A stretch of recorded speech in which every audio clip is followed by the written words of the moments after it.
ഇവരെ കൂടാതെ പരമപുരുഷനായ പരമാത്മാവ് എന്നറിയപ്പെടുന്ന അവ്യനായ ഭഗവാനുണ്ട്. അദ്ദേഹം മൂന്ന് ലോകങ്ങളിലും അന്തർഗതനായി അവയെ പുലർത്തിപ്പോരുന്നു.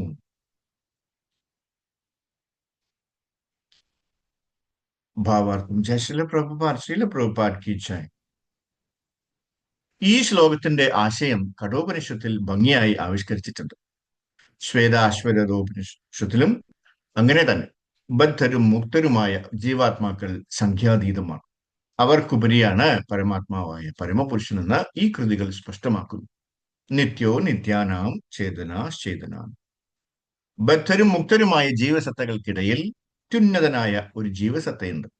ആ ഭഗവാൻ ജീവാത്മാക്കളെ സംരക്ഷിക്കുകയും അവരുടെ വ്യത്യസ്ത കർമ്മങ്ങളെ മുൻനിർത്തിക്കൊണ്ട് സുഖദുഃഖാനുഭവങ്ങൾ നൽകുകയും ചെയ്യുന്നതാണ് ഇതിന്റെ ആശയം. ഭഗവാൻ പരമാത്മരൂപേണ സർവ്വജീവികളുടെയും ഹൃദയത്തിൽ സ്ഥിതി ചെയ്യുന്നു.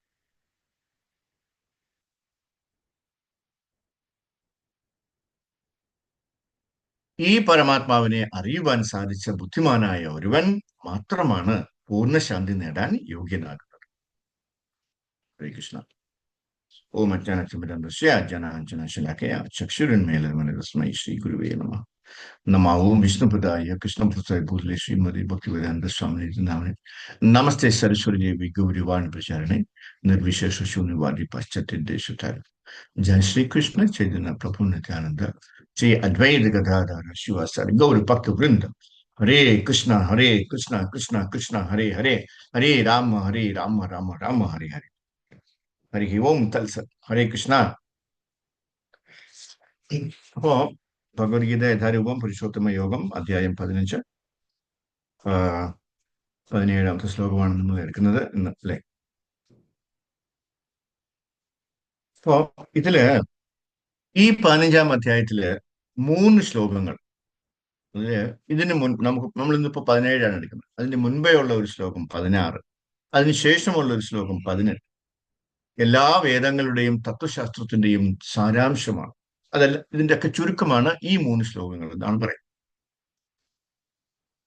ഏതൊരാളാണോ ഈ 3 ശ്ലോകങ്ങളും ഹൃദയസ്ഥമാക്കുന്നത് അവർക്ക് മുഴുവൻ വേദങ്ങളും ഹൃദയസ്ഥമാണെന്ന് പറയാം. അപ്പൊ അത്രയും ഇമ്പോർട്ടന്റ് ആണ് ഈ 16, 17, 18. 15 നമുക്കറിയാം, അല്ലെ? അതും ഇമ്പോർട്ടന്റ് ആണ്. പക്ഷെ 16, 17, 18 മറ്റൊരു തരത്തില്, ഈ തരത്തില് അല്ലെ, വേദങ്ങളുടെ ശസ്ത്രശാസ്ത്രത്തിന്റെയും സാരാംശമാണ്. എല്ലാത്തിന്റെയും സാരാംശം ഇതിനകത്തുണ്ടെന്ന് അർത്ഥം. അപ്പോ ഇതറിയാം, ഈ 3 അറിയാമെങ്കിൽ എന്താണ്, അവർക്ക് എല്ലാവർക്കും മുഴുവൻ വേദങ്ങളും ഹൃദയസ്ഥമാണെന്ന് പറയാം. 4 വേദങ്ങൾ പഠിച്ച എന്താണ് ജ്ഞാനിയാണെങ്കിൽ കൂടി ഈ 3 ശ്ലോകങ്ങൾ പഠിച്ചിട്ടില്ല എങ്കിൽ അദ്ദേഹത്തിന്റെ ജ്ഞാനം പൂർണ്ണമല്ല എന്നാണ് പറയുന്നത്, അല്ലെ? അപ്പൊ 16ാമത്തെ ശ്ലോകം എന്താണ്, നമുക്ക് അതിന്റെ വിവർത്തനം വായിക്കാം. പുരുഷന്മാർ 2 വിധം, തെറ്റുപറ്റാവുന്നവരും അല്ലാത്തവരും. ഭൗതിക ലോകത്തിലെ ജീവാത്മാക്കളെല്ലാം തെറ്റുപറ്റാവുന്നവരാകുന്നു. ആധ്യാത്മിക ലോകത്തിലുള്ള ജീവാത്മാക്കൾക്ക് തെറ്റുപറ്റുകയില്ല. 17ാമത്തെ നമ്മൾ വായിച്ചു. ഇവരെ കൂടാതെ, ഈ 2 പേരെ കൂടാതെ പരമപുരുഷനായ പരമാത്മാവ് എന്നറിയപ്പെടുന്ന അവ്യനായ ഭഗവാനുണ്ട്. അദ്ദേഹം 3 ലോകങ്ങളിലും അന്തർഗതനായി അവയെ പുലർത്തിപ്പോരുന്നു. ഇനി അടുത്ത ശ്ലോകം നോക്കിയാൽ അതിലെന്താ പറയാ? ഞാൻ ഇന്ദ്രാതീതനും ക്ഷരങ്ങൾക്കും അക്ഷരങ്ങൾക്കും അതീതനും സർവശ്രേഷ്ഠനുമായതുകൊണ്ട് ലോകരും വേദങ്ങളും എന്നെ പുരുഷോത്തമൻ എന്ന് വിളിക്കുന്നു. എല്ലാം ഇതിനകത്ത് അടങ്ങിയിട്ടുണ്ട്, ഒന്നും വിട്ടുപോയിട്ടില്ല, അല്ലെ? അപ്പൊ അതുകൊണ്ടാണ് ഈ 17ാമത്തെ, അല്ലെ, 16, 17, 18 ഇത്രയും ഇമ്പോർട്ടന്റ് ആണെന്ന് പറയും, അല്ലെ? അപ്പോ ഇത് എന്തുകൊണ്ടാണ് ഇത്രയും പ്രാധാന്യമേറിയതെന്ന്, അല്ലെ, അതാണ് നമ്മളിപ്പോ കാണുന്നത്. 16ാം ശ്ലോകം പറയുന്നത് പുരുഷന്മാർ 2 വിധം നമ്മൾ വായിച്ചു. പറ്റാവുന്നതും അല്ലാത്തവരും. ഭൗതിക ലോകത്തിന് ജീവാത്മാക്കളെല്ലാം തെറ്റുപറ്റാവുന്നവരാണ്, അല്ലെ? അപ്പൊ നമുക്ക് എല്ലാവർക്കും തെറ്റ് പറ്റുമെന്നർത്ഥം. ചുതി പറ്റുന്നവരാണ്, അല്ലെ? ഭഗവാൻ അച്യുതനാണ്, ചുതി പറ്റാത്ത ആളാണ്. അതായത് ആധ്യാത്മിക ലോകത്തിലുള്ളവരും ചുതി പറ്റാത്തവരാണ്, അവർക്ക് തെറ്റ് പറ്റില്ല, അല്ലെ? ആധ്യാത്മിക ലോകത്തിലുള്ള ജീവാത്മാക്കൾക്ക് തെറ്റ് പറ്റുകയില്ല. പക്ഷെ നമുക്കാണെങ്കിലോ തെറ്റേ പറ്റൂ. അപ്പൊ നമ്മൾ വളരെ സൂക്ഷിക്കണം, അല്ലെ? നമ്മൾ എന്ത് ചെയ്താലും അതിൽ എന്തെങ്കിലുമൊക്കെ പ്രശ്നങ്ങൾ ഉണ്ടാവും, എന്തെങ്കിലുമൊക്കെ പോരായ്മകളുണ്ടാവും, എന്തെങ്കിലുമൊക്കെ ബുദ്ധിമുട്ടുകളുണ്ടാവും, എന്തെങ്കിലുമൊക്കെ തെറ്റിലുണ്ടാവും. പിന്നെ ഈ 17ാമത്തെ ശ്ലോകം പറയുന്നത് ഇവരെ കൂടാതെ, നമ്മൾ ഇന്നത്തെ ശ്ലോകം, പരമപുരുഷനായ പരമാത്മാവ് എന്നറിയപ്പെടുന്ന അവ്യനായ ഭഗവാനുണ്ട്. അദ്ദേഹം 3 ലോകങ്ങളിലും അന്തർഗതനായി അവയെ പുലർത്തിപ്പോരുന്നു. ഇവിടെ വളരെ ക്ലിയർ ആയിട്ട് 2 തരത്തിലുള്ള ആൾക്കാരെ കുറിച്ച് പറയുന്നുണ്ട്. അല്ലെ? നമ്മൾ നേരത്തെ കണ്ടു, തെറ്റ് പറ്റാത്തവരും തെറ്റ് പറ്റുന്നവരും തെറ്റ് പറ്റാത്തവരും. ആദ്യത്തെ കൂട്ടർ ഭൗതിക പ്രകൃതിയുടെ അധീനതയിലും രണ്ടാമത്തെ കൂട്ടർ ഭൗതിക പ്രകൃതിക്ക് അതീതരുമാണ്, അല്ലെ? അവര് ഈ മൂന്ന് മോഡ്സ് ഓഫ് നേച്ചറിന്റെ അണ്ടറിൽ വരുന്ന ആരാണ്? ഭഗവാന്റെ അടുത്തുള്ള, അല്ലെ, ആത്മീയ ലോകത്തിലുള്ള ആൾക്കാർ. അവരെല്ലാവരും വളരെ ഭംഗിയായിട്ട്, വളരെ ബ്ലിസ് ആയിട്ട് താമസിക്കുക, അവിടെ ജീവിക്കുക, ഭഗവാന്റെ സേവയൊക്കെ ചെയ്ത് വളരെ ഹാപ്പി ആയിട്ട് ജീവിക്കുക. അവിടെയാണ് ഹാപ്പി, അവിടെയാണ് സന്തോഷം, അവിടെയാണ് ആനന്ദം. നമുക്ക് ഈ ഭൗതിക ലോകത്തിൽ ഒരിക്കലും ഒരു ആനന്ദം കിട്ടത്തില്ല. നമ്മൾ പല പ്രാവശ്യം ഡിസ്കസ് ചെയ്തിട്ടുണ്ട്, അല്ലേ? അപ്പോ ഇന്നത്തെ ശ്ലോകത്തിൽ പറയുന്നത് ഈ രണ്ട് കൂട്ടരെയും കൂടാതെ ഭഗവാൻ കൃഷ്ണനുമുണ്ട് എന്നാണ് പറയുന്നത്. ഇപ്പൊ ക്ലിയർ ആയില്ലേ? അപ്പോ ഈ ലോകത്ത് ഒരുപാട് ആൾക്കാരുണ്ട്, അല്ലെ? ഞാൻ ഈശ്വരനാണെന്ന് പറയുന്ന ഒരു ഒത്തിരി ആൾക്കാരുണ്ട്, അല്ലെ? ഇങ്ങേര് ഈശ്വരനാണ്, ഇയാൾ ഈശ്വരനാണ്. ഇവിടെ ഉള്ള എല്ലാവരും ഈശ്വരനാണ്. അതാണ് നമ്മൾ ഇനി താഴെ പോകുന്ന കാര്യം. അതാണ് എന്താണ്, നമുക്ക് ഈശ്വരനാവണമെന്ന് താല്പര്യം ഉള്ളതുകൊണ്ടാണ് നമ്മൾ ഇനി താഴെ പോകുന്നത്. അപ്പൊ ഇവിടെ വന്നിട്ട് എല്ലാവരും ഈശ്വരന്മാരായിട്ടാണ് നടക്കുന്നത്, അല്ലേ? എല്ലാവർക്കും ഈശ്വരന്മാരാവും. ഏഹ് ഇതാണ് മായവാദം. ഇതാണ് നമ്മൾ മായയിൽ പെട്ടിട്ടുണ്ടെന്ന് അർത്ഥം. നമ്മൾ ഈശ്വരനാണെന്ന് പറയുന്നെങ്കിൽ ഹി ഈസ് ദ ബെസ്റ്റ് മായവാദി. മായയിൽ പെട്ടിരിക്കുന്ന ഏറ്റവും വലിയ ആ, ആ, ആളാണ് ആര്? ഞാൻ ഈശ്വരനാണെന്ന് പറയുന്ന ആൾ. ഇത്രയും വിഡ്ഢി വേറെ ആരും ഉണ്ടാവില്ല, അല്ലെ? കാര്യം ആ മായാ ലോകത്തിൽ ഇരുന്നിട്ട് അങ്ങനെ ഭ്രമിച്ചു പോവുകയാണ്. നിങ്ങൾക്ക് അറിയത്തില്ല സത്യം എന്താണ്, അസത്യം എന്താണ്. ഏഹ് ഇനി മറ്റൊരു കൂട്ടരുണ്ട്, എന്താണ്? ഭഗവാന് രൂപമില്ല എന്ന് വാദിക്കുന്ന ആൾക്കാർ. അത് മായവാദികളെക്കാളും ഉയർന്നവരാണ്. ഈ കൂട്ടര് എന്താണ്, ഭഗവാൻ ഉണ്ടെന്ന് അവർ പറയുന്നുണ്ട്, പക്ഷെ ഭഗവാന് രൂപമില്ലെന്നാണ് അവർ പറയുന്നത്. അറ്റ്ലീസ്റ്റ് അവര് ഭഗവാൻ ഉണ്ടെന്നെങ്കിലും സമ്മതിക്കുന്നുണ്ടല്ലോ, അതൊരു വലിയ കാര്യമാണ്. അതുകൊണ്ട് നമുക്കൊരു പ്ലസ് പോയിന്റ്, അല്ലെ, കുറച്ച് മാർക്ക് അവർക്ക് കൂടുതൽ കൊടുക്കും, മായവാദികൾക്ക്.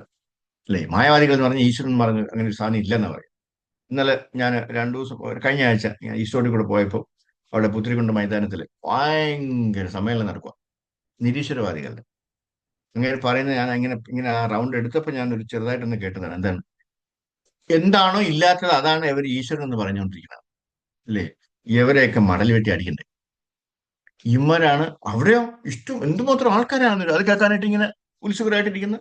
കൂടുതലും കമ്മ്യൂണിസ്റ്റുകാരും മാർക്സിസ്റ്റുകാരായിരിക്കും, അല്ലേ? അവരുടെ ഭരണമല്ല, അവരുടെ ഉള്ള ആൾക്കാരാണ് അവിടെ വന്നിരിക്കുന്നത്, അല്ലേ? ഇതൊക്കെ കേൾക്കുമ്പോൾ അവർക്ക് ഒരു ആനന്ദമാണ്. അയ്യോ, എന്തൊരു സന്തോഷം ഇങ്ങനെ പറഞ്ഞു കേൾക്കുമ്പോൾ. ചില ആൾക്കാർ ജീവനം തന്നെ ഒഴിഞ്ഞു വെച്ചിരിക്കുകയാണ് ഭഗവാൻ ഇല്ലാതെ തെളിയിക്കാനാണ്. വല്ല ആവശ്യമുണ്ട്? ഇതുങ്ങളൊക്കെ നരകത്തിന്റെ നരകത്തിലേക്കായിരിക്കും പോവുക, അല്ലേ? അവിടെ എന്താണ്, യമദേവൻ ഇതിനൊക്കെ എന്ത് ശിക്ഷ കൊടുക്കണമെന്ന് പറഞ്ഞ് നോക്കിയാണ്. എത്ര ശിക്ഷ കൊടുത്താലും മതിയാവില്ല. അപ്പൊ അവിടെ ഉള്ള ശിക്ഷയൊന്നും പോരാ, അത് വേറെ കണ്ടുപിടിച്ചോണ്ടിരിക്കുകയാണ് ഇപ്പൊ എവിടൊക്കെ കൊടുക്കാനായിട്ട്. ഇവനങ്ങോട്ട് ചെല്ലുന്ന താമസമേ ഉള്ളൂ. ഉം. ഈശ്വരൻ ഭൗതിക ഗുണങ്ങളാൽ നിയന്ത്രിക്കപ്പെട്ട ഒരാളല്ല. പിന്നെയോ, ഈശ്വരൻ ഭൗതിക ഗുണങ്ങളെ നിയന്ത്രിക്കുന്ന ആളാണ്. ഈശ്വരൻ എപ്പോഴും ഈശ്വരനാണ്, അല്ലെ? എന്ത് സാഹചര്യത്തിലും, അല്ലെ, ഈശ്വരൻ ഈശ്വരനാകാൻ, അല്ലെ, ഈശ്വരനാണ്. ഉം. ഈശ്വരൻ ഈശ്വരനാകാൻ പറ്റുമോ? പറ്റില്ല. കാര്യം എന്താണ്, അദ്ദേഹം ഈശ്വരൻ തന്നെയാണ് ഓൾറെഡി, അല്ലെ? ഏഹ് അദ്ദേഹം എപ്പോഴും ഈശ്വരനാണ്. ഇപ്പോൾ ഒരാൾ ഞാൻ മൂന്ന് ഗുണങ്ങളുടെ കൺട്രോളിലാണെന്ന് പറയുകയും പിന്നീട് ഞാൻ ഈശ്വരനാണെന്ന് പറഞ്ഞാൽ അതെങ്ങനെ ശരിയാവും, അല്ലേ? അപ്പൊ ഒരിക്കലും അങ്ങേരെ മൂന്ന് ഗുണങ്ങളുടെ കൺട്രോളിലാവാൻ പാടില്ല. കുറെ കാലം മൂന്ന് ഗുണങ്ങളുടെ കൺട്രോളിൽ, പിന്നെ ഒരു സുപ്രഭാതത്തിൽ അങ്ങനെ, അല്ലെ, പെട്ടെന്ന് ഞാൻ ഇതിന്റെയൊക്കെ മുകളിലാണെന്ന് പറഞ്ഞാൽ അതെങ്ങനെ വിശ്വസിക്കാൻ പറ്റും? അത് ശരിയല്ല, അല്ലേ?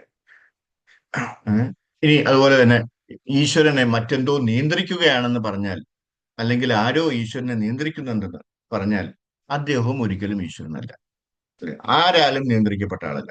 ഈശ്വരൻ എന്ന് പറഞ്ഞാല് ഈശ്വരന് സമമായിട്ട് ആരുമില്ല, അദ്ദേഹത്തിന്റെ മുകളിലോട്ടും ആരുമില്ല. ഈശ്വരൻ എന്ന് പറഞ്ഞാൽ എപ്പോഴും ശാശ്വതമായി പരമോന്നത വ്യക്തിയായിരിക്കും. അദ്ദേഹം സ്വതന്ത്രനാണ്, പരമോന്നത ആസ്വാദകൻ. അതാണ് ഈശ്വരൻ, അല്ലേ? ഈശ്വര പരമ കൃഷ്ണ സച്ചിദാനന്ദ വിഗ്രഹ. ഭാഗവതത്തിൽ പറയുന്നത് എന്താണ്? ഭഗവാനെ നമുക്ക് മൂന്ന് രീതിയിൽ തിരിച്ചറിയാൻ പറ്റും, അല്ലെ? ഒന്നാമത്തെ സ്കന്ധത്തില് 2-ാമത്തെ അധ്യായത്തില് 11-ാമത്തെ ശ്ലോകം പറയുന്നുണ്ട്. വദന്തി തത്വവിദാസ് തത്വം യജ്ഞാനമദ്വയം ബ്രഹ്മേതി പരമാത്മേതി ഭഗവാനിതി സിദ്ധ്യതേ. നിരപേക്ഷ തത്വം ഗ്രഹിച്ച ജ്ഞാനിയായ അതീന്ദ്രിയവാദികൾ ഈ അദ്വൈത തത്വത്തെ ബ്രഹ്മൻ, പരമാത്മാവ്, ഭഗവാൻ എന്നിങ്ങനെ സംബോധന ചെയ്യുന്നു. ബ്രഹ്മേരി പരമാത്മേരി ഭഗവാൻ ഇതി സത്യതേ എന്നാണ് പറയുന്നത്.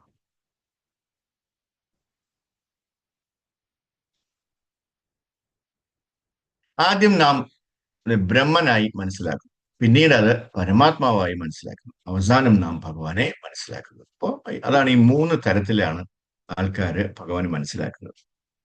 അതിനൊരു ഉദാഹരണത്തിലൂടെ നമുക്ക് അത് പറയാൻ പറ്റും, അല്ലെ? ഒരു കഥയിലൂടെ നമുക്ക് അത് അറിയാൻ പറ്റും, അല്ലെ? ശ്രദ്ധിച്ച് കേൾക്കണം. ഉം.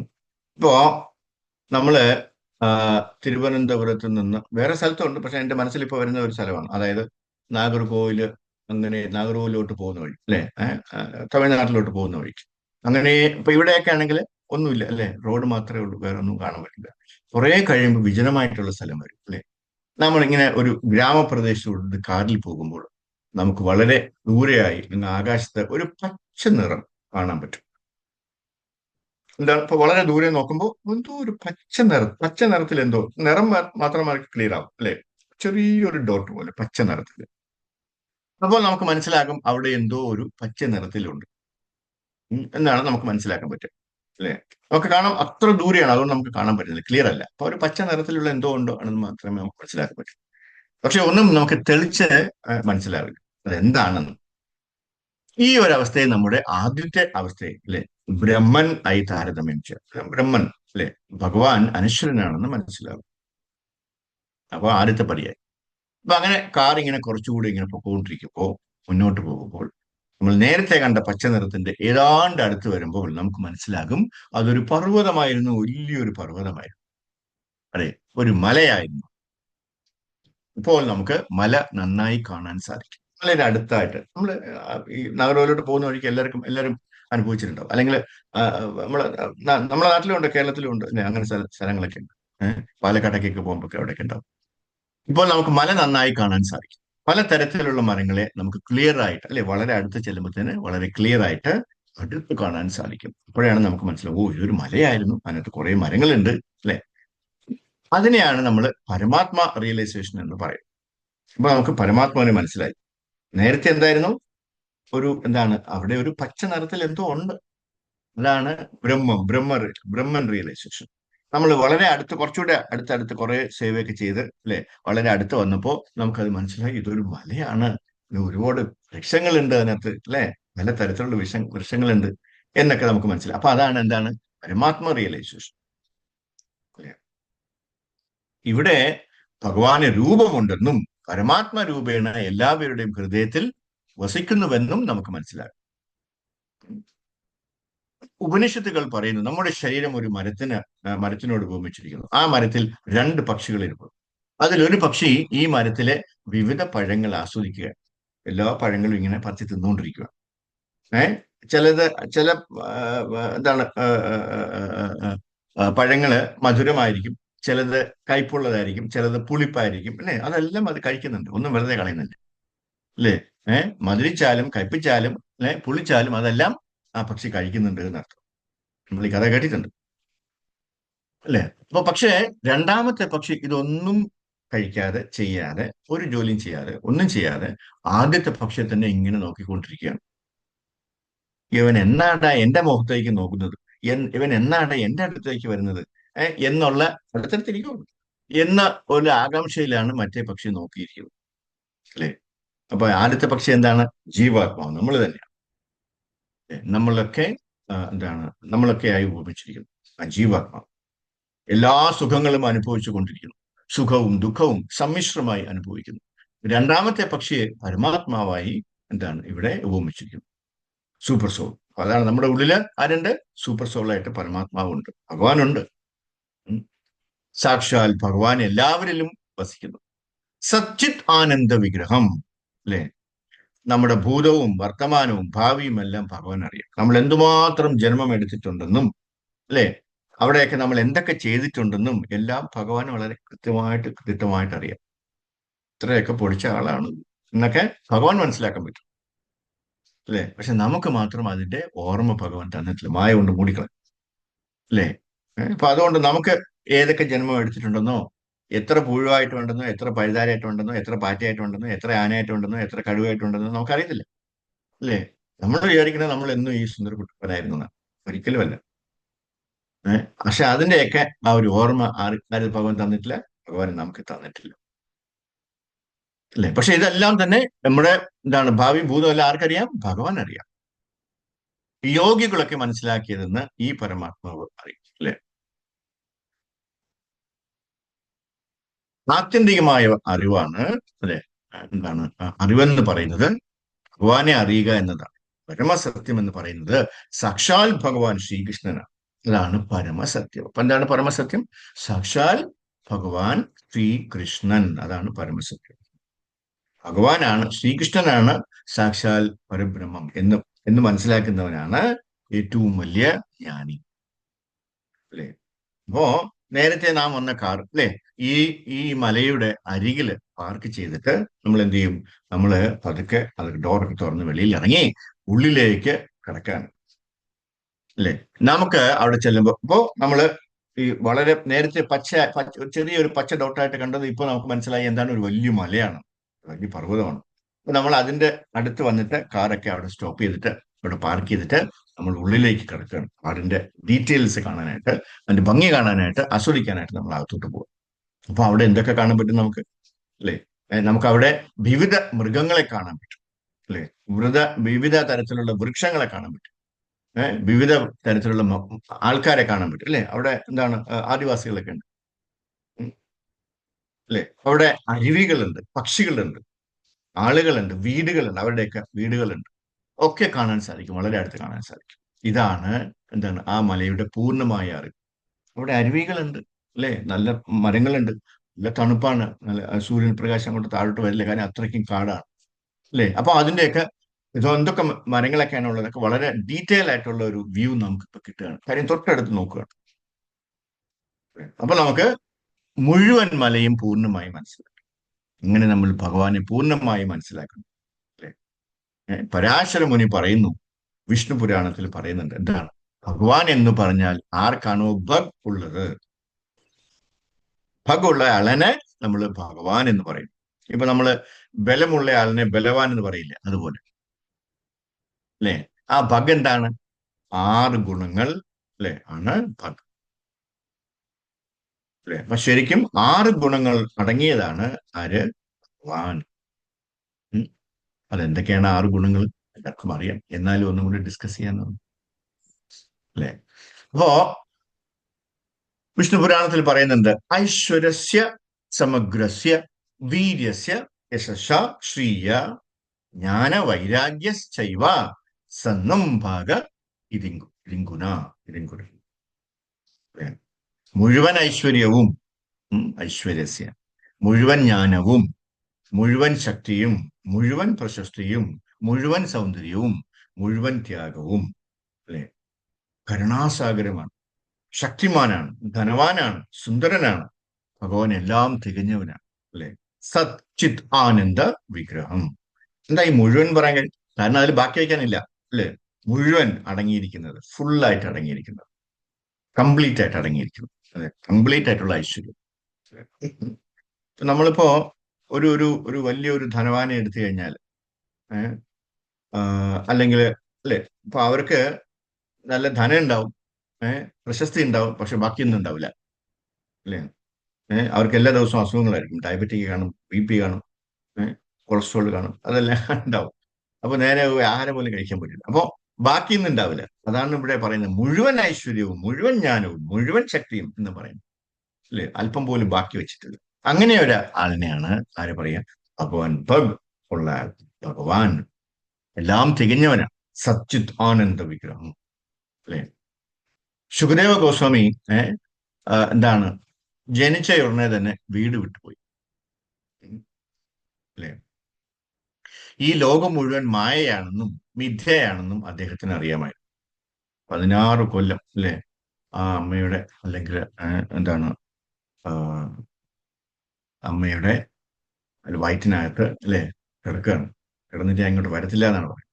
ഞാൻ ഇനി വെളിയിലോട്ട് വരത്തില്ല, കാരണം വെളിയിലോട്ട് വന്നാൽ എന്നെ മായ പിടിക്കും, അതുകൊണ്ട് ഞാൻ വരത്തില്ല എന്ന് പറഞ്ഞു. വ്യാസദേവൻ ഇങ്ങനെ, അല്ലെ, റിക്വസ്റ്റ് ചെയ്യണം, എടാ കുഞ്ഞെ, എന്റെ മോനെ, നീ വെളിയിലോട്ട് വാ, ഞാൻ നിന്നെ മായ പിടിക്കാതെ നോക്കിക്കോളാം, നിന്നെ മായ പിടിക്കത്തില്ല എന്ന് ഉറപ്പ് കൊടുത്തതിന് ശേഷമാണ് വെളിയിലോട്ട് വന്നത്, അല്ലേ? വന്ന ഉടനെ തന്നെ അദ്ദേഹം എന്ത് ചെയ്തു? നേരെ കാട്ടിലേക്ക് നടന്നു പോയി. പിതാവായ വ്യാസദേവൻ തന്റെ അനുയായികളെ അല്ലെ അദ്ദേഹത്തിന്റെ പുറകെ അയച്ചു, അദ്ദേഹത്തിന് തിരിച്ചു കൊണ്ടുവരാനായിട്ട്. ഉം. അവർ പോയി ഭഗവാന്റെ കാര്യങ്ങളൊക്കെ വാഴ്ത്തിപ്പാടുകയും അത് കേട്ട് ശുകദേവ ഗോസ്വാമി ആകർഷ ആകർഷകനാകുകയും ചെയ്തു. അല്ലെ, ഇതാരാണ് ഈ ശുകദേവ ഗോസ്വാമി? ഇവിടെ ഇരിക്കുന്ന പലർക്കും അറിയാമെങ്കിലും ഞാൻ ആ കഥ ഒന്നും കൂടെ പറയാം. അറിഞ്ഞുകൂടാത്തവർക്ക് വേണ്ടി മാത്രം. അറിയുന്നവർക്ക് ഒന്നും കൂടെ ഒന്ന് അല്ലെ, ഒരു എന്താ പറയാ, ഒരു റിവിഷൻ ആയിക്കോട്ടെ. കൂടുതൽ ആൾക്കാർക്കും അറിയാമായിരിക്കും, ഞാൻ പറയേണ്ട ആവശ്യമില്ല. എന്നാലും എന്റെ ഒരു സമാധാനത്തിന് വേണ്ടി ഞാൻ പറയാം. അതായത് രാധാറാണിക്ക് ഏഹ്, രണ്ട് പക്ഷികളുണ്ടായിരുന്നു. രണ്ട് തത്തകളുണ്ട്, പക്ഷികളില്ല, രണ്ട് തത്തകളുണ്ടായിരുന്നു. തത്തയുടെ പേരൊക്കെ ഞാൻ മറന്നുപോയി. ഉം. അപ്പോ ശരിക്കും പറഞ്ഞു കഴിഞ്ഞാല് അത് രാധാറാണിയുടെ ആണെങ്കിലും അവരെല്ലാം റിപ്പോർട്ട് ചെയ്യുന്നത് തുളസി മഹാറാണിക്കാണ്. അപ്പൊ തുളസി മഹാറാണിയാണ് ഇവരെയൊക്കെ നോക്കുന്നത്.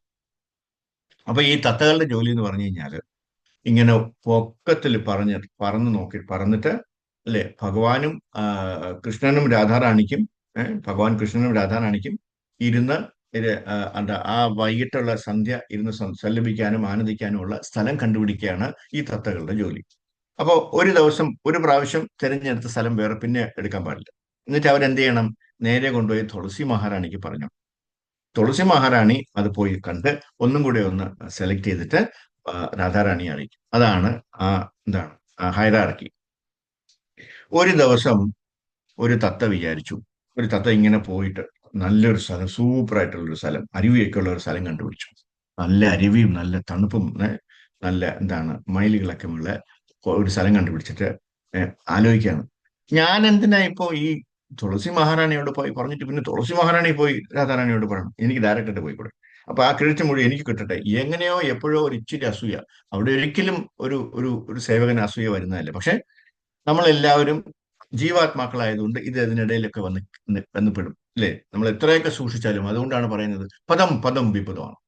നമ്മൾ ഓരോ ചുവടുവയ്പ്പും വളരെ സൂക്ഷിച്ചു വച്ചില്ലെങ്കിൽ കൊതോന്ന് നമ്മൾ താഴെ വീഴും. കാരണം അത്രയ്ക്കും അപകടമാണ് ഈ ലോകം മുഴുവൻ. മായ നമ്മൾ എപ്പോ പിടിക്കുമെന്ന് അറിയത്തില്ല അല്ലെ? അതുകൊണ്ടാണ് എപ്പോഴും നമ്മൾ ഈ സത്സംഗത്തിൽ ഇരിക്കണമെന്ന് പറയുന്നത്. നമ്മൾ കഴിഞ്ഞ ക്ലാസ്സിൽ കണ്ടായിരുന്നു അല്ലെ, എത്രയോ കോടി ജന്മങ്ങളുടെ സുഹൃതം ഉണ്ടെങ്കിൽ പോലും ഒരു മനുഷ്യജന്മം കിട്ടണമെന്നില്ല.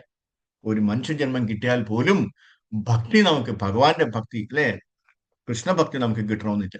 അപ്പൊ ആ കൃഷ്ണഭക്തി കിട്ടണമെന്നുണ്ടെങ്കിൽ അത്രയ്ക്കും അത്രയ്ക്കും അത്രയ്ക്കും അത്രയ്ക്കും അത്രയ്ക്കും അത്രയ്ക്കും പുണ്യം നമ്മൾ ശേഖരിച്ചിട്ടുണ്ടാവണം. അതുകൊണ്ടാണ് നമുക്ക് ഒരു മനുഷ്യജന്മം കിട്ടുകയും അതിലൂടെ തന്നെ നമുക്ക് ആ മനുഷ്യജന്മത്തിൽ നമുക്ക് കൃഷ്ണഭക്തി കിട്ടുകയും ചെയ്യുന്നത്. അത്രയും എന്താണ് ദുർലഭമായിട്ടുള്ള ഒരു കാര്യമാണ് നമ്മൾ ഇവിടെ വെറുതെ വേസ്റ്റ് ആക്കി കളയുന്നത് അല്ലെ? ഇവിടെ ഇരിക്കുന്നവരെ കുറിച്ചിട്ടല്ല ഞാൻ പറയുന്നത്, മറ്റുള്ളവർ ഇതിൽ വരാത്തവരെ കുറിച്ചിട്ടാണ് ഞാൻ പറയുന്നത്. നമ്മളാരും വേസ്റ്റ് ആക്കുന്നില്ല. നമ്മളത് വളരെ എന്താണ് കാര്യക്ഷമമായിട്ട് അല്ലെ അത് ഉപയോഗിക്കുന്നുണ്ട് ഈ മനുഷ്യജന്മം അല്ലെ. നമ്മളെ ഭക്തി വളർത്താനും വേണ്ടിയുള്ള എല്ലാ കാര്യങ്ങളും നമ്മൾ ചെയ്യുന്നുണ്ട്. വളരെ വളരെ നല്ല കാര്യമാണ് അല്ലെ. അത് ആ ബുദ്ധി എല്ലാവർക്കും കിട്ടണേ എന്ന് വേണം നമ്മൾ പ്രാർത്ഥിക്കാൻ അല്ലെ. നമ്മളെ വീട്ടിലുള്ള എല്ലാവർക്കും, നമ്മുടെ നാട്ടിലുള്ള എല്ലാവർക്കും, ഈ രാജ്യത്തുള്ള എല്ലാവർക്കും, എല്ലാവരും സന്തോഷമായിട്ടിരിക്കുക എങ്കിൽ മാത്രമേ നമുക്ക് ഇവിടെ സമാധാനം നിലനിർത്താൻ പറ്റൂ. എല്ലാവരും കൃഷ്ണഭക്തരാണ്. എല്ലാവരും കൃഷ്ണഭക്തരായി കഴിഞ്ഞാൽ നമുക്ക് അവിടെ നമുക്ക് അസൂയ കുശുമ്പും അതെല്ലാം നമുക്ക് അത്യാഗ്രഹമൊക്കെ നമുക്ക് മാറ്റിക്കളയാൻ പറ്റും. കാമക്രോധ മോഹ ലോപാദികളെല്ലാം നമ്മൾ വിട്ടാൽ അകന്നു പോകും. എങ്ങനെയാണെങ്കിൽ നമ്മള് എല്ലാം ഭഗവാനിൽ അർപ്പിച്ചിട്ട് നമ്മൾ ഭഗവാന്റെ നാമം പറഞ്ഞുകൊണ്ടിരുന്നേക്കാം. അപ്പൊ എല്ലാവരും അങ്ങനെ ചെയ്തു കഴിഞ്ഞാൽ ഇവിടെ സമാധാനം. അല്ലാതെ വേറൊരു പീസ് ഫോർമുല ഒരിക്കലും നടക്കില്ല. ഒരു സ്ഥലത്ത് പീസ് ഫോർമുല അപ്ലൈ ചെയ്യുമ്പോൾ മറ്റേ സ്ഥലത്ത് അവിടെ യുദ്ധം തുടങ്ങും. അവിടെ പീസ് ഫോർമുല അപ്ലൈ ചെയ്യുമ്പോൾ വേറൊരു സ്ഥലത്ത് യുദ്ധം തുടങ്ങും അല്ലെ? കാര്യം എന്താണ്? എല്ലാവരും തന്നെ ഭഗവാൻ കൃഷ്ണന്റെ ഭക്തരല്ലാത്തത് കൊണ്ട്. അപ്പൊ ഭഗവാന്റെ കൃഷ്ണ ഭക്തരായി കഴിഞ്ഞാല് ഇതെല്ലാം നമുക്ക് നിലനിർത്താൻ പറ്റും. അല്ലെങ്കിൽ ഇതെല്ലാം നമുക്ക് ആവശ്യമില്ലാത്ത കാര്യങ്ങളൊക്കെ ഒഴിവാക്കിയിട്ട് നമുക്ക് സന്തോഷമായിട്ട് സമാധാനമായിട്ട് കഴിയാൻ പറ്റും. എല്ലാത്തിനും ഉള്ള ഒരു ബേസ് ലൈൻ എന്ന് പറയുന്നത് നമ്മൾ എല്ലാവരും ഭഗവാന്റെ കൃഷ്ണന്റെ ഭക്തരായിരിക്കും, കൃഷ്ണാബോധം മുറിച്ചവരായി. അതാണ് വേണ്ടത് അല്ലെ? അപ്പോ ഈ ഈ ഈ തത്ത എന്ത് ചെയ്തു? നേരെ പോയിട്ട് രാധാറാണിയോട് പറഞ്ഞു, രാധാറാണി കണ്ടോ, ഇവിടെ ഇങ്ങനെ ഒരു സ്ഥലമുണ്ട്, അവിടെ നല്ല സൂപ്പർ സ്ഥലമാണ്, ഇന്ന് നമുക്ക് അവിടെ ഭഗവാനുമായിട്ട് അവിടെ പോയിരുന്നാൽ മതി. രാധാറാണിക്ക് സന്തോഷമായെങ്കിലും രാധാറാണി ചോദിച്ചു, നിന്നോട് ആരാണ് എന്നോട് ഒന്ന് പറയാനായിട്ട് പറഞ്ഞത്? നീ തുളസി മഹാറാണിയോടല്ലേ പറയേണ്ടത്, നീ എന്തിനാ അങ്ങനെ ചെയ്തത്? ഞാൻ നിന്നെ ശപിക്കുകയാണ്. അല്ലേ? നീ എന്താണ് ഭൂമിയിൽ പോയി, ഏഹ് നിന്നെ ഇവിടുന്ന് ഞാൻ ഔട്ടാക്കുകയാണ്, നീ എവിടെയെങ്കിലും പോയി രക്ഷപ്പെട്ടോ, ഇവിടെ നിൽക്കണ്ടെന്ന് പറഞ്ഞിട്ട് സ്വർഗ്ഗലോകത്തു നിന്ന്, അല്ലെങ്കിൽ എന്താണ് ആത്മീയ ലോകത്തു നിന്ന് തത്തയെ പറഞ്ഞു വിടുകയാണ് ചെയ്യുന്നത്. ശപിച്ചു, അല്ലേ? അപ്പൊ നീ എന്താണ് ഏതെങ്കിലും ഒരു ഭൂമിയിൽ പോയി ജനിച്ചോളാം. അങ്ങനെ ഈ തത്ത വളരെ വിഷമിച്ച് താഴോട്ട് താഴോട്ട് പറന്നുകൊണ്ട് വരികയാണ്. അപ്പൊ താഴെ വന്നു കഴിയുമ്പോൾ അവിടെ കൈലാസമുണ്ട്, അല്ലെ? കൈലാസ പർവ്വതത്തില് ഭഗവാൻ ശിവഭഗവാൻ ശിവഭഗവാൻ പാർവതിക്ക് ഭാഗവതം പറഞ്ഞുകൊണ്ടിരിക്കുകയാണ്, അല്ലെ? ഏഹ് ഭാഗവതം കേട്ട് കേട്ട് കേട്ട് കേട്ട് ഇരുന്ന പാർവതി അമ്മ ഉറങ്ങിപ്പോയി, അല്ലെ? സ്വാഭാവികമാണ്, അല്ലെ? നമുക്ക് ഉറക്കം വന്നില്ലെങ്കിൽ ഭാഗവതം എടുത്ത് വായിച്ചു നോക്കിയാൽ മതി, അപ്പൊ നമ്മൾ ഉറങ്ങിക്കോളും. സ്ലീപ്പിംഗ് പിൽസ് ആണ് പലർക്കും, സ്ലീപ്പിംഗ് പിൽസ് ആണ് ഭാഗവതം ഭഗവത്ഗീത എന്നൊക്കെ പറയും. അല്ലേ? ഉറക്കം വന്നില്ലെങ്കിൽ അതെടുത്ത് വെച്ചു. അപ്പൊ അതുപോലെ ഇതൊക്കെ കേട്ടിട്ട്, അല്ലെ, അതുവരെ എന്നൊക്കെ മൂളിക്കൊണ്ടിരുന്ന പാർവതി ദേവി ഉറങ്ങിപ്പോയി. അപ്പോഴാണ് ഈ ഈ ഈ ഈ എന്താണ് ഈ തത്ത അവിടെ വന്ന് ഒരു മരത്തിന്റെ ചുള്ളിലിരുന്നത്. അയ്യോ, മാതാജി ഉറങ്ങുവാണല്ലോ, ഇനി എന്ത് ചെയ്യും? ഭഗവാൻ അത് വിഷമാവൂലേ എന്ന് വിചാരിച്ചിട്ട് അത് കഴിഞ്ഞിട്ട് പാർവതിയുടെ സൗണ്ടില് ഈ തത്ത എന്ത് ചെയ്തു? ആ ഉം ആ കൊള്ളാം എന്നൊക്കെ പറഞ്ഞുകൊണ്ടിരിക്കും. അപ്പൊ ഭഗവാൻ ഇത് കണ്ണടച്ചുകൊണ്ടാണ് ഇത് കഥ പറഞ്ഞുകൊണ്ടിരിക്കുന്നത്, അല്ലെ? അതിലങ്ങോട്ട് മുഴുകി അതിന്റെ ആ രസം മുഴുവൻ ആസ്വദിച്ച് വളരെ ഭക്തിയോട് കൂടിയാണ് അദ്ദേഹം, ശിവഭഗവാൻ പരമേശ്വരൻ, ഇത് പറഞ്ഞുകൊണ്ടിരിക്കുന്നത്. ഏഹ് പെട്ടെന്ന് കുറെ കഴിഞ്ഞ് കണ്ണു തുറന്നു നോക്കിയപ്പോ ഒരാൾ ഇരുന്ന് കൂർക്കം വലിച്ചുറങ്ങും ഫ്രണ്ടിൽ. പിന്നെ ഇത് ആരാണ് എന്റെ കഥയ്ക്ക് മൂളിക്കൊണ്ടിരുന്നത് എന്നിങ്ങനെ ബാക്കി എല്ലായിടത്തും തിരിഞ്ഞു നോക്കിയപ്പോ കാണാം ഒരു ഒരു എന്താണ് ഒരു മരത്തിന്റെ ചില്ലയിലെ ഒരു പക്ഷി വലിയ ഗമയിലിരിക്കുന്നു. ഞാനാണ് പറഞ്ഞതെന്ന് പറഞ്ഞു, അല്ലേ? ശിവഭഗവാന് സത്യത്തിൽ ദേഷ്യമാണ്, അല്ലേ? അത്രയ്ക്ക് അഹങ്കാരമായോ എന്ന് പറഞ്ഞിട്ട് ശൂലം എടുത്തുകൊണ്ട് ഈ തത്തയെ കൊല്ലാനായിട്ട് ഓട്ടിക്കുകയാണ്. ഈ തത്ത ജീവനം കൊണ്ട് ഓടുകയാണ്. പുറകെ ആരുണ്ട്? ശിവഭഗവാനുണ്ട് ശൂലവുമായിട്ട്. നിന്നെ ശരിയാക്കിയിട്ട് ബാക്കി കളയും. അത്രയ്ക്ക് ദേഷ്യം വന്നു ഭഗവാൻ. ക്ഷിപ്രകോപിയാണ്, ക്ഷിപ്രപ്രസാരിയും ക്ഷിപ്രകോപിയാണ് അദ്ദേഹം, അല്ലേ? അപ്പൊ ഉറങ്ങുന്ന ആളിനെയൊക്കെ അവിടെ ഇട്ടിട്ട് ശിവഭഗവാൻ ഈ തത്തേരെ പുറകെ പോവാണ്. അപ്പൊ ഇതേ സമയത്ത് ഭൂമിയിൽ എന്താ സംഭവിക്കും? അപ്പൊ ഇങ്ങനെ ഇങ്ങനെ ഓടി ഓടി ഓടി ഓടി ഓടി അത് ആ തത്ത ഇങ്ങനെ ഭൂമിയിലെത്തുകയാണ്. ഭൂമിയിലെത്തുമ്പോ അവിടെ എന്താ സംഭവിക്കുന്നത്? വ്യാസദേവൻ തന്റെ നിക്ക് ഭാഗവതം പറഞ്ഞുകൊണ്ടിരിക്കുവാണ് അതേ സമയത്ത്, അല്ലേ? അപ്പൊ ഈ തത്ത ഇങ്ങനെ ഓടി വന്നപ്പോ ഈ വ്യാസദേവന്റെ പത്നി എന്താ ചെയ്തതെന്ന് വെച്ചാല് അവരിങ്ങനെ ഇതൊക്കെ കേട്ടങ്ങ് മുഴുകി വായും തുറന്ന് അങ്ങോട്ട് ഇരിക്കാൻ തുടങ്ങി, അല്ലേ? ചിലപ്പോ നമ്മളെ അറിയാതെ വാ തുറന്നു പോകും.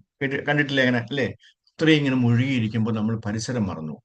ഏഹ് ഭഗവാൻ എന്താണ് നമ്മുടെ ജഗന്നാഥ് ബലദേവ് സുഭദ്രമയെ പോലെ കൈയും കാലും ഒക്കെ അങ്ങ് അകത്തോട്ട് പോയി ഇതൊന്നും ഉള്ളതായിട്ട് നമുക്ക് തോന്നത്തില്ല, അല്ലേ? അതിലാവട്ടെ അങ്ങ് മുഴുകി ശ്രവിച്ച് ശ്രവിച്ച് ശ്രവിച്ച് ശ്രവിച്ച് ആ, ഇങ്ങനെ വായും തുറന്ന് അങ്ങനെ വായ തുറന്നിരിക്കുന്നതായിട്ട് നമ്മൾ ശ്രദ്ധിക്കില്ല. കാര്യം നമ്മൾ അതിലല്ല, നമ്മുടെ ശരീരം എങ്ങനെ ഇരിക്കണം എന്നല്ല ശ്രദ്ധിക്കണം. പിന്നെ നമ്മൾ ആ കഥയിൽ ഇങ്ങനെ മുഴുകിയിരിക്കുകയാണ്. അപ്പൊ നമ്മൾ അറിയാതെ കണ്ണൊക്കെ തള്ളി വായൊക്കെ തുറക്കും, അല്ലേ? അപ്പൊ ഈ തത്ത നോക്കുമ്പോൾ ഒളിച്ചിരിക്കാൻ പറ്റിയ ഒരു സ്ഥലം, ഒരു ഗുഹ പോലെ ഒരു സാധനം കണ്ടു. അതിനകത്ത് ഒരു ഒറ്റ ഓട്ടം, അല്ലേ? അയ്യോ, എന്തോ തട്ടിയെന്ന് പറഞ്ഞ് മാതാജി വാ അടയ്ക്കുകയും ചെയ്തു. അപ്പത്തേനെ ഈ തത്തയുടെ പോയി വ്യാസദേവന്റെ ഭാര്യയുടെ വയറ്റിനകത്ത് പോയി. അപ്പോ എന്താണ് ശിവഭഗവാൻ ഇത് കാണുന്നുണ്ട്. ആ തത്തയും കൂടെ ഇറക്കി വിടാൻ പറഞ്ഞു. ഇപ്പൊ വ്യാസദേവൻ പറഞ്ഞു, അങ്ങ് എന്താണ് ഈ പറയുന്നത്? ഭാഗവതം കേൾക്കുന്ന ഒരാൾക്ക് മരണമുണ്ടോ? അദ്ദേഹത്തിനെ അവരെ വധിക്കാൻ പാടുണ്ടോ? അങ്ങ് എന്തുകൊണ്ടാണ് അങ്ങനെ ഒരു ബുദ്ധിമോശം കാണിക്കുന്നത് എന്ന് ചോദിച്ചപ്പോഴാണ് ശരിയാണല്ലോ, ഈ തത്ത വേറെ ഒന്നും ചെയ്തില്ലല്ലോ. ഭാഗവതം ഞാൻ പറഞ്ഞത് കേട്ടുകൊണ്ടിരിക്കുകയല്ലായിരുന്നോ? അപ്പൊ പിന്നെ അതിനെ എങ്ങനെ നമുക്ക് നശിപ്പിക്കാൻ പറ്റുമെന്ന് പറഞ്ഞിട്ട് സോറി എന്നൊക്കെ പറഞ്ഞിട്ട് ശിവഭഗവാൻ തിരിച്ചു പോയി, അല്ലേ? ഈ തത്ത എവിടെയാണ്? വ്യാസദേവന്റെ പത്നിയുടെ വയറ്റിനകത്താണ്. അതങ്ങനെ വളർന്ന് വളർന്ന് വളർന്ന് വളർന്നാണ് സുഖദേവ ഗോസ്വാമിയായിട്ട് വെളിയിലോട്ട് വരുന്നത്, അല്ലെ? അപ്പോ അദ്ദേഹം എന്താണ് ഭഗവാനെ ദിവസവും നേരിട്ട് കാണുന്ന ആളാണ്. ഭഗവാന്റെയും, അല്ലെ, രാധാറാണിയുടെയും എല്ലാ ലീലകളും അറിയുന്ന ആളാണ്, അല്ലെ? അത്രയും കാര്യമായിട്ട് വളരെ വളരെ അടുത്ത അസോസിയേറ്റ്സ് ആണ്. സോ അവര് ഈ ഭൂമിയിലാണെങ്കിൽ പോലും ട്രാൻസ്ജെൻഡർ, അവര് എല്ലാം, അല്ലെ, അറിയുന്ന ആളാണ്. അപ്പൊ അങ്ങനെ തന്നെ എല്ലാം അറിയുന്ന ഒരാളായിട്ടാണ് അദ്ദേഹം വൈദ്യനാഥ് വളരെ. അപ്പൊ അദ്ദേഹം പറഞ്ഞു, ഞാൻ വെളിയിലോട്ട് വരില്ല, മായ വെളിയിൽ ഇരിക്കണ്ടേ, മായ എന്നെ പിടിക്കുമെന്ന് പറഞ്ഞു. അപ്പോഴാണ് വ്യാസദേവൻ പറഞ്ഞത്, ഇല്ല കുഞ്ഞെ, ഞാൻ നിന്നെ സംരക്ഷിച്ചോളാം, നിന്നെ ഒരിക്കലും മായം പിടിക്കില്ല എന്ന് പറഞ്ഞു. അല്ലെ, നീ ധൈര്യമായിട്ട് വെളിയിലോട്ട് പോകുന്നു. അല്ലെ, അങ്ങനെയാണ് അദ്ദേഹം ആ ഉറപ്പിലാണ്. അപ്പൊ 16 വയസ്സായപ്പോ, അല്ലെ, 16 കൊല്ലം എന്താണ് അതിനകത്തുണ്ട്, വയറ്റിനകത്ത്. അപ്പൊ വെളിയിൽ ഇറങ്ങിയ ഉടനെ തന്നെ വളർന്ന് പെട്ടെന്ന് അങ്ങോട്ട് വളർന്ന് അദ്ദേഹം ഒരൊറ്റ പോക്ക് കാട്ടിലോട്ട്. ഞാൻ ഇവിടെ ഇങ്ങനെ നിൽക്കില്ല, എന്തായാലും നിർവ്വാണനായിട്ട് അദ്ദേഹം അതുപോലെ ജനിച്ചതുപോലെ തന്നെ അദ്ദേഹം കാട്ടിലേക്ക് പോയി. അതിന്റെ പുറകെ ആണ് വ്യാസദേവന്റെ അനുയായികളെയൊക്കെ, ശിഷ്യന്മാരെയൊക്കെ പല ദിക്കിലേക്ക് പറഞ്ഞു വിടുകയാണ്, എന്റെ കുഞ്ഞിനെ കണ്ടുപിടിച്ചോണ്ട് വരിക. അല്ലേ? അപ്പോ ഭഗവാനെ എന്താണ് മായയാണെന്നും വിദ്യയാണെന്നും അദ്ദേഹത്തിന് അറിയാമായിരുന്നു. പിതാവായ വ്യാസദേവൻ തന്റെ അനുയായികളെ അയച്ചു. അവർ പോയി ഭഗവാനെ വാഴ്ത്തി പാടുകയും അത് കേട്ട് ശുകദേവ ഗോസ്വാമി ആകർഷനാകുകയും ചെയ്തു. അപ്പൊ ഇവരിങ്ങനെ ഭഗവാനെ കുറിച്ച് ഇങ്ങനെ പാടിക്കൊണ്ടിരിക്കുമ്പോൾ പാടുന്നത് കേട്ടിട്ടാണ് ശുഗന്, ഇത് കൊള്ളാലോ, നിങ്ങൾ ഇത് ആരാ പഠിപ്പിച്ചതെന്ന്. അപ്പൊ പറയും, ഞങ്ങളുടെ ഗുരുനാഥനാണ് പഠിപ്പിച്ചതെന്ന്. ആഹാ, കൊള്ളാലോ. ഓക്കെ, അപ്പോ അങ്ങ് വന്നു കഴിഞ്ഞാല് ഞങ്ങളെ ഗുരുദേവനെ പരിചയപ്പെടുത്തരാം, അങ്ങ് വരൂ എന്ന് പറയുമ്പോഴാണ് അദ്ദേഹത്തിന്റെ കൂടെ പോകുന്നത്. അല്ലെ, ശുഗദേവ ഗോസ്വാമി ആകർഷനാകുകയും ചെയ്തു.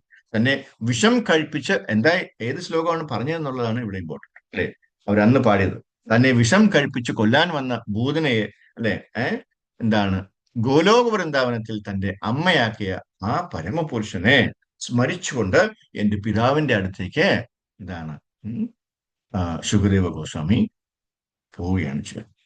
ആരാണോ ഭഗവാന്റെ സേവയിൽ മുഴുകുന്നത് അവർക്ക് തീർച്ചയായും സന്തോഷം ലഭിക്കും. അല്ലെ, ജീവേര സ്വരൂപ ഹയ കൃഷ്ണേര നിത്യദാസ. ജീവേര സ്വരൂപ ഹയ കൃഷ്ണേര നിത്യദാസ. ആരാണോ ഭഗവാന്റെ സേവയിൽ സദാ മുഴുകുന്നത് അവർക്ക് തീർച്ചയായും ആനന്ദം ലഭിക്കും, പരമാനന്ദം ലഭിക്കും, സന്തോഷം ലഭിക്കും, സമാധാനം ലഭിക്കും. അല്ലെ, അതല്ലേ നമുക്ക് വേണ്ടത്. നമ്മൾ ഈ കിടന്ന് കഷ്ടപ്പെടുന്ന എന്തിന്? ഈ സമാധാനത്തിന് വേണ്ടിയാണ്. അല്ലേ? അപ്പൊ അത് എങ്ങനെ കിട്ടുമെന്നുള്ളതിന്റെ ഒരു ഫോർമുലയാണ്. അപ്പൊ ഈ എന്താണ് വ്യാസദേവന്റെ അനുയായികൾ, അല്ലെങ്കിൽ അദ്ദേഹത്തിന്റെ ആശ്രിതർ, അദ്ദേഹത്തിന്റെ ശിഷ്യന്മാർ എന്ത് പാട്ടാണ് പാടിയത്, എന്ത് ശ്ലോകമാണ് പാടിയത്? ശ്രീമദ് ഭാഗവതത്തിലെ 3-ാം സ്കന്ധത്തിലെ 2-ാം അധ്യായത്തിൽ 23-ാം ശ്ലോകമാണ് പാടിയത്. അല്ലെ, അത് കേട്ടിട്ടാണ് ശുകദേവ ഗോസ്വാമിയുടെ മനസ്സിളകിയത്. അയ്യോ, ഇതാരാ പറഞ്ഞു തന്നതെന്ന് ചോദിക്കാനുള്ള കാരണം അതേതാണ്. അല്ലെ, അതേത് ശ്ലോകമാണെന്ന് നമുക്ക് നോക്കാം. അഹോബകീയം സ്തനകാലകൂഢം ജിഘാംസയാപായാ അഭി അസദ്വി ലേഭേ ഗതിം ധാത്രി ഉചിതം തഥോന്യാം കാം വാ ദയാലും ശരണം വൃജേന. അഹോബകീയം സ്തനകാലകൂഢം ജിഘാംസയാപായത് അഭി ആസദ്ഭി ലഭേ ഗതിം ധാത്രി ഉചിതം തഥോന്യാം കം വാ ദയാലും ശരണം വൃജേമ. ശരണം വൃജേമ. അല്ലെ, അഹോബകീയം ധനകാലക്കൂടം, വിശ്വസിക്കാൻ കൊള്ളാത്തവളും മാറിൽ മാരകമായ വിഷം പുരട്ടി കുടിപ്പിക്കാൻ ശ്രമിച്ചവളുമായിട്ടും ഒരു രാക്ഷസിക്ക്, ആർക്കാണത്? ഭൂതന. അല്ലെ, ഭൂതനയ്ക്ക് മാതാവിന്റെ സ്ഥാനം നൽകിയ ഭഗവാൻ കൃഷ്ണനേക്കാൾ കരുണയുള്ള മറ്റാരെ ഞാൻ അഭയം പ്രാപിക്കും? കം വാ ദയാലും, ഇത്രയും ദയുള്ള, അല്ലെ, ആരാ? കം ശരണം വൃജേമ, അല്ലാതെ ഞാൻ വേറെ ആർക്കാണ് ഞാൻ ശരണം ചെയ്യേണ്ടത്? ശരണം എന്നാണ് ആ ശ്ലോകം പറയുന്നത്. അഹോബകീയം സ്തനകാലകൂടം. എനിക്ക് വളരെ ഇഷ്ടമുള്ള ഒരു ശ്ലോകമാണ്. അല്ലെ, ഭഗവാനെ കുറിച്ച് വർണ്ണിക്കാനായിട്ട് ഇതിലപ്പുറം വേറെ എന്താ ഉള്ളത്? കൊല്ലാനായിട്ട്, അല്ലെ, എന്നെ കൊല്ലാനായിട്ട് വന്ന രാക്ഷസിയാണ്. അതോ ആ കുഞ്ഞു പ്രായത്തില് അല്ലെ, എന്താണ്, മാറിടത്തില് വിഷം ചേർത്ത് കൊണ്ടുവന്ന ഒരു രാക്ഷസിയാണ് ഞാൻ അമ്മയുടെ സ്ഥാനം കൊടുത്ത് രക്ഷിച്ചത്. അല്ലെ, അതുകൊണ്ടാണ് ഭഗവാൻ നമ്മളെയൊക്കെ രക്ഷിക്കുന്നത്. നമ്മൾ എന്തെല്ലാം കുറ്റം കാണിച്ചിട്ടുണ്ട്, ഇതിനേക്കാൾ അപ്പുറമുള്ള കുറ്റങ്ങളാണ് കാണിച്ചിട്ടുള്ളത്. പക്ഷെ അതൊക്കെ ക്ഷമിച്ച് മറന്ന് നമ്മളെ ആശ്വസിപ്പിക്കുന്നില്ലേ, നമ്മളെ നമ്മളെ സംരക്ഷിക്കുന്നില്ലേ, നമുക്ക് മേഴ്സി തരുന്നില്ലേ, നമ്മളോട് കൃപ കാണിക്കുന്നില്ലേ? അല്ലെ, അതാണ് ഭഗവാൻ. അപ്പൊ വിശ്വസിക്കാൻ കൊള്ളാത്തവളും മാറിൽ മാരകമായ വിഷം പുരട്ടി കുടിപ്പിക്കാൻ ശ്രമിച്ചവളുമായിട്ടും ഒരു രാക്ഷസിക്ക്, ഭൂതനയ്ക്ക്, അല്ലെ, മാതാവിന്റെ സ്ഥാനം നൽകി കൃഷ്ണനേക്കാൾ നൽകിയ കൃഷ്ണനേക്കാൾ കരുണയുള്ള മറ്റാരെ ഞാൻ അഭയം പ്രാപിക്കും? അല്ലെ, ഭഗവാൻ കൃഷ്ണനല്ലാതെ മറ്റാർക്കാണ് അത് സാധിക്കുക? അല്ലെ, അങ്ങനെയുള്ള ആളിനെ വേണം ഞാൻ അഭയം പ്രാപിക്കാൻ എന്നാണ് ഈ ശ്ലോകം പറയുന്നത്. അല്ലെ, തന്റെ ശത്രുവിനോട് പോലും അല്ലെ ഉള്ള ഭഗവാന്റെ പരമ കാരുണ്യത്തിന് ഇത് ഒരു ഉദാഹരണമാണ്. പക്ഷെ നമ്മളാരും ശത്രുക്കളല്ലേ. നമ്മള് അതിനെ അപേക്ഷിച്ച് എത്രയോ മുൻപന്തിയിലാണ്. അപ്പൊ അത്രയും കരുണയാണ്, എന്താണ് ഭാര്യയാണ് ആര്? ഭഗവാൻ ശ്രീകൃഷ്ണൻ. തന്റെ ശത്രുവിനോട് പോലും ഭഗവാന്റെ പരമമാകുന്ന ആണ്യത്തിന് ഇത് ഒരു ഉദാഹരണം. അവിടെ ശത്രു എന്നുള്ള വാക്ക് തന്നെ തെറ്റാണ്. കാരണം എന്താണ്, ഭഗവാന് ശത്രുവില്ല. ശത്രുവായിട്ട് ആരും ജനിച്ചിട്ടുമില്ല, ഇനി ജനിക്കാൻ പോകുന്നില്ല. തുല്യനായിട്ടും ആരും ജനിക്കത്തില്ല. എന്താണ്, അദ്ദേഹത്തിന്റെ മുകളിലും ആരും ജനിച്ചിട്ടില്ല എന്നാണ് പറയും ശ്ലോകം. എന്താണ് വേദം പറയും. തന്റെ ശത്രുവിനോട് പോലുമുള്ള ഭഗവാന്റെ പരമകാരുണ്യത്തിന് ഇത് ഒരു ഉദാഹരണം. ഈ ലീലയില് അവര് ശത്രുവായിട്ടാണ് വന്നത്. ആര്? ഭൂതന ശത്രുവായിട്ടാണ് വന്നത്. കുട്ടിക്കാലത്ത് ആ അത്ഭുത ബാലനെ കൊല്ലാൻ ശ്രമിച്ച ഭൂതന എന്ന രാക്ഷസി അദ്ദേഹത്തിന് മാരകമായ വിഷം കൊടുത്തു. ഒരു കുട്ടിയുടെ വേഷം അഭിനയിക്കുകയായിരുന്ന ഭഗവാൻ സാക്ഷാൽ പരമദിവ്യോത്തമ പുരുഷനായ ശ്രീകൃഷ്ണ ഭഗവാൻ തന്നെയാണെന്ന് തിരിച്ചറിയാൻ കേവലം ഒരു രാക്ഷസിയായ അവൾക്ക് സാധിച്ചില്ല, കഴിയുമായിരുന്നില്ല. അല്ലെ, തന്റെ ഭക്തയെ യശോദയെ സംതൃപ്തിയാക്കാൻ, അല്ലെ, തൃപ്തിപ്പെടുത്താനായിട്ട് കുട്ടിയാകേണ്ടി വന്ന അദ്ദേഹത്തിന്റെ പരമേശ്വരൻ എന്ന നിലയ്ക്കുള്ള മൂല്യം ഒട്ടും കുറഞ്ഞിരുന്നില്ല.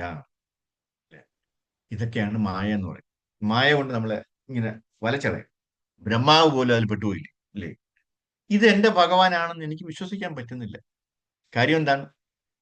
അല്ലേ, ഇച്ചിരി മോര് വെള്ളത്തിന് വേണ്ടി ഇച്ചിരി മോര് വെള്ളത്തിന് വേണ്ടി സുധാമയുടെ വായിൽ അടുത്ത് കൊണ്ടുപോയി. സുധാമയായിരുന്നോ? വേറൊരു വേറൊരു വേറൊരു അല്ലാന്ന് തോന്നുന്നു. ഓക്കെ, പേര് മറന്നുപോയി. സുധാമയല്ല. അപ്പോ അദ്ദേഹത്തിന്റെ വായ്ക്കകത്ത് കൊണ്ടു ഇങ്ങനെ അടുപ്പിച്ച് വെച്ചിട്ട് ആ വായിൽ ഒരു ഇടി കൊടുത്തിട്ട് ആ വായ്ക്കകത്ത് കിടക്കുന്ന മോരാണ് സ്വന്തം വായിലോട്ട് കയറ്റിയത്. ഇത് കണ്ടിട്ടാണ് എന്താണ് നമ്മുടെ ബ്രഹ്മദേവൻ, ഇതെന്റെ ഭഗവാനല്ല, ഇത്രയും വൃത്തികേടൊന്നും എന്റെ ഭഗവാൻ കാണിക്കില്ല എന്ന് ആർക്ക്? ബ്രഹ്മദേവന് തോന്നി. അപ്പൊ ബ്രഹ്മദേവൻ പോലും മതിമറന്നു കണ്ടിട്ടല്ലേ, ഇതെന്റെ ഭഗവാൻ ആയിരിക്കില്ല. അപ്പൊ എന്താ കാര്യം എന്ന് വെച്ചാല്, ഭഗവാനെ ഏൽപ്പിക്കുന്ന, ഭഗവാൻ ആടുന്ന ലീലകളൊക്കെ അടിപൊളിയായി. കാരണം അങ്ങറ്റത്തെ എന്താണ് പെർഫെക്ഷനിലാണ് അദ്ദേഹം ചെയ്യാറ്. അതിലൊരു അല്പം പോലും വെള്ളം ചേർക്കില്ല. യശോദമായി എന്താണ് വടിയെടുത്ത് അടിക്കാനായിട്ട് ഓടുമ്പോ യഥാർത്ഥമായിട്ട് ഒരു കൊച്ചുകുട്ടി, അപ്പൊ ഭഗവാൻ നല്ല ഇതൊക്കെ മറക്കു പറയും അല്ലെ. എന്നിട്ട് ആ കൊച്ചുകുട്ടിക്ക് എങ്ങനെയാണോ അമ്മയെ അമ്മ അങ്ങനെ വടിയായിട്ട് വരുമ്പോ പേടിയാവുന്നത്, അതുപോലെ പേടിച്ചു, കുട്ടുകുട്ടുകുട്ടുകുട്ടുകുട്ടാ വിറച്ചു. ഇല്ലേ, കണ്ണീരൊക്കെ ഇങ്ങനെ തുള്ളിയായിട്ട് വീഴാൻ തുടങ്ങി. ഭയങ്കര കരച്ചിലായിരുന്നു. അല്ലേ, എന്നെ അടിക്കല്ലേ അമ്മ എന്ന് അല്ലെ പറഞ്ഞിട്ട് കരച്ചിൽ. കാര്യം ഭഗവാനാണെന്ന് ആരെങ്കിലും കണ്ടാൽ മനസ്സിലാവില്ല. ഈ ലോകം മുഴുവൻ കിടക്കുന്ന ഭഗവാനാണെന്ന്, അല്ലേ. പേടിക്ക്, ഭയത്തിന് പോലും ഭയമുള്ള ഭഗവാനാണെന്ന് അല്ലെ ആർക്കും മനസ്സിലാവില്ല. ആ രീതിയിൽ അദ്ദേഹം അത് അഭിനയിച്ച് തകർത്തുകളെ, ജീവിച്ചു കളയും ആ രീതിയിൽ. അതാണ് ഭഗവാന്റെ ഒരു പ്ലസ് പോയിന്റ് എന്ന് പറയുന്നത്. അല്ലെ, ഫുൾ പെർഫെക്ഷൻ ആണ്. ഏതൊരു ലീലയാണെങ്കിലും, ഇപ്പോ നരസിംഹദേവനാണെങ്കിൽ അതിന്റെ പെർഫെക്ഷനിലാണ്. അല്ലെ, ഇപ്പോ ഇതുപോലെ വാമനദേവനാണെങ്കിൽ അതിന്റെ പെർഫെക്ഷനിലാണ്. ഇപ്പോ യശോദമ്മയുടെ കുഞ്ഞു കുട്ടിയായിട്ട് ആണെങ്കിൽ ആ ലീലയാണെങ്കിൽ അതിന്റെ പെർഫെക്ഷനിലാണ് ചെയ്യുക. അല്ലെ, നമ്മളൊക്കെ അതിശയിച്ചു. അപ്പോ തീർച്ചയായിട്ടും നമുക്ക് ബ്രഹ്മദേവൻ കുറ്റം പറയാൻ പറ്റില്ല, പാവം പെട്ടുപോയി.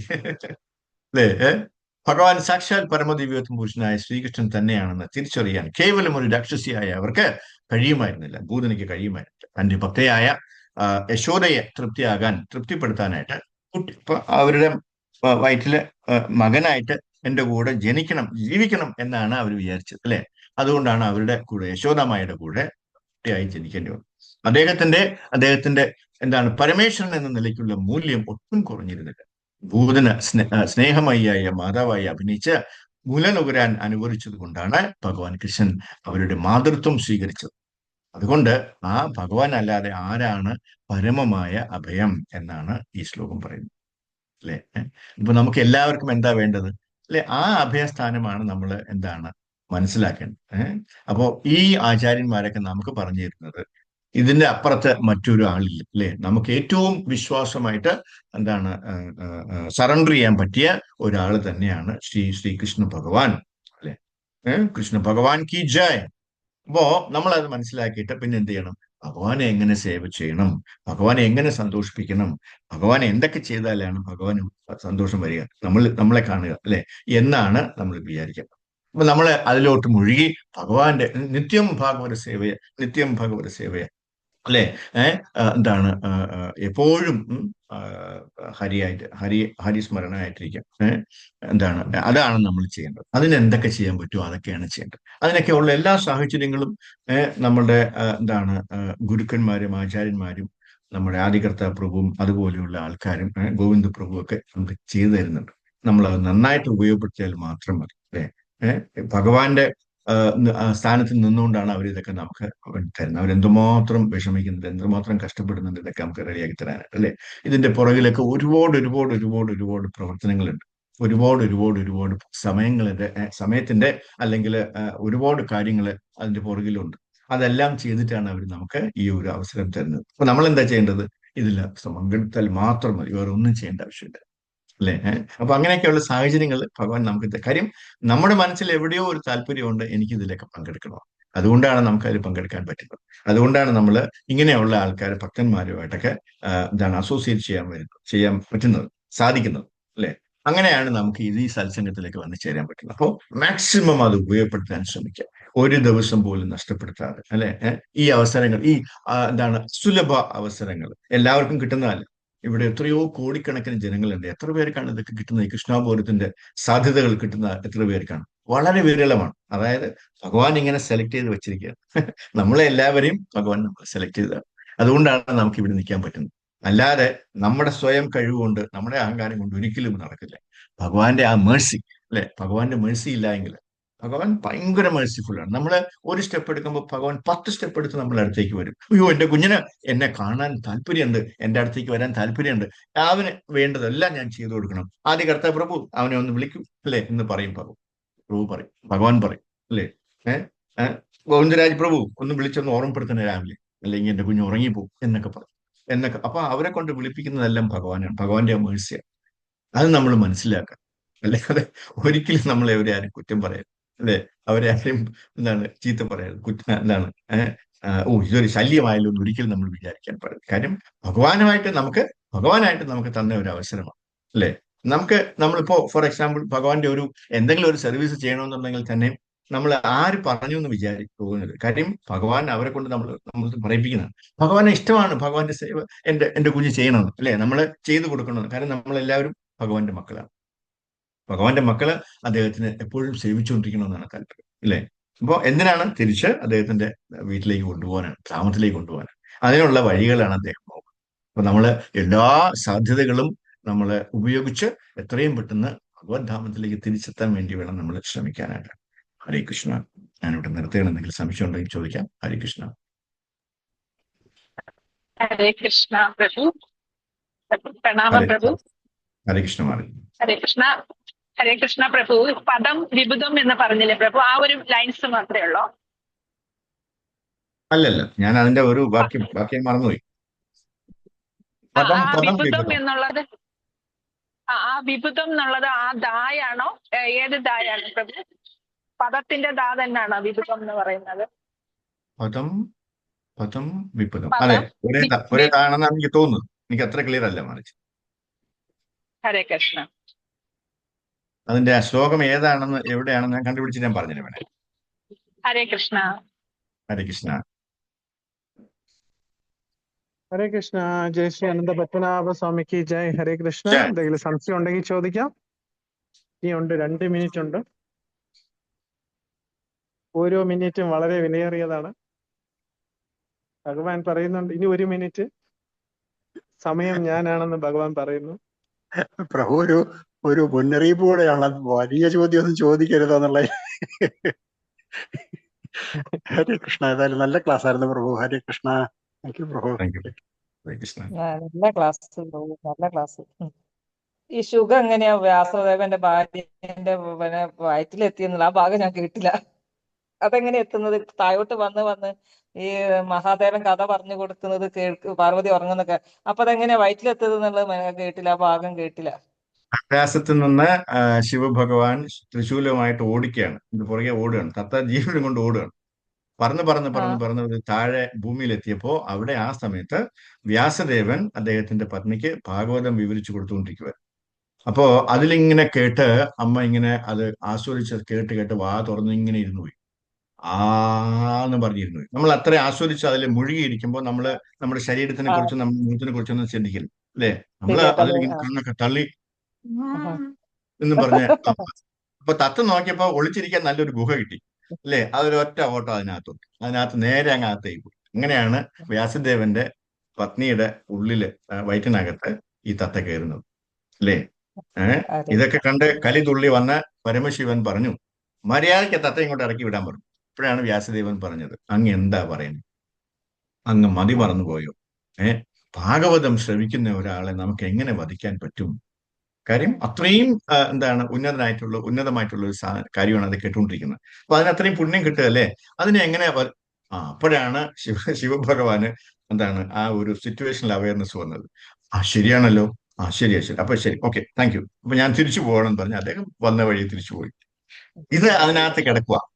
ഈ ഷുഗർ ഈ തത്ത അതിനകത്ത് കിടന്നിട്ട് വെളിയിൽ അദ്ദേഹത്തിന് അവർ ആത്മീയ ലോകത്തിൽ ഉണ്ടായിരുന്നവരാണ്. അപ്പൊ എന്താ കാര്യം അറിയാം, സർവ ഇത് മുഴുവൻ അറിയുന്ന ആളാണ്, ഭഗവാനെ നേരിട്ട് കണ്ട ആളാണ്. അപ്പൊ അദ്ദേഹത്തിന് മനസ്സിലായി വെളിയിൽ മായദൈവം നിപ്പുണ്ട്, ഞാൻ വെളിയിലോട്ട് ഇറങ്ങിയാൽ ഉടനെ മായ പിടിക്കും. എല്ലാ കുഞ്ഞുങ്ങളും അങ്ങനെയാണ്. കുഞ്ഞുങ്ങള് വയറ്റിനകത്ത് കിടക്കുമ്പോൾ പറയും, എന്നെ എങ്ങനെയെങ്കിലും ഇവിടുന്ന് രക്ഷിച്ചാൽ മതി, ഞാൻ അങ്ങയുടെ ദാസനായിക്കൊള്ളാമെന്നും പ്രതിജ്ഞ ചെയ്തിട്ടാണ് വെളിയിലോട്ട് വരുന്നത്. വെളിയിലോട്ട് വരുന്ന കുഞ്ഞിനെ നമ്മളെല്ലാവരും കൂടി നശിപ്പിച്ച് ലാളിച്ച് അതിനെ ഒരു വഴിയാക്കും അല്ലേ? അത് മര്യാദയ്ക്ക് ആരും അടുത്തില്ല എന്നുണ്ടെങ്കിൽ അത് അന്വേഷിക്കുമായിരുന്നു അല്ലേ? എന്റെ ഭഗവാന് വേണ്ടി സേവ ചെയ്യണം എന്നുള്ള താല്പര്യത്തിലാണ് അത് വെളിയിലോട്ട് വരുന്നത്. അപ്പൊ നമ്മൾ അടുത്ത് വരുന്ന കുച്ചേ എന്നൊക്കെ പറഞ്ഞിട്ട് നമ്മൾ അതിനെ ചെല്ലിച്ച് വഷളാക്കി ലാളിച്ച് ഉള്ള എല്ലാ കൊടുത്ത് അതിനെ എന്ത് ചെയ്യും? അതിനെ ബട്ടറൈസ് ചെയ്ത് അതിനെ നശിപ്പിക്കും. ഭഗവാന്റെ കാര്യമേ പറയാനോ കേൾക്കാനോ സംഭവം. അപ്പൊ അത് അന്തമിട്ട് അന്താളിച്ച് നോക്കും. അപ്പൊ ഇതാണ് വേണ്ടത് അല്ലേ? ഇതാണല്ലേ ലോകം, ഇങ്ങനെയാണ് ചെയ്യേണ്ടത് എന്നും പറഞ്ഞ് നമ്മുടെ ഒഴുക്കിൽ അങ്ങ് ഒഴുകിപ്പോകണം അല്ലെ? അതാണ്. അപ്പൊ അത് തന്നെയാണ് ഇവിടെ തത്തയ്ക്ക് സാധിച്ചത്. തത്തയ്ക്ക് ഹരേ കൃഷ്ണ ഹരേ കൃഷ്ണ താങ്ക് ഹരേ യു കൃഷ്ണ. പ്രഭു. ഹരേ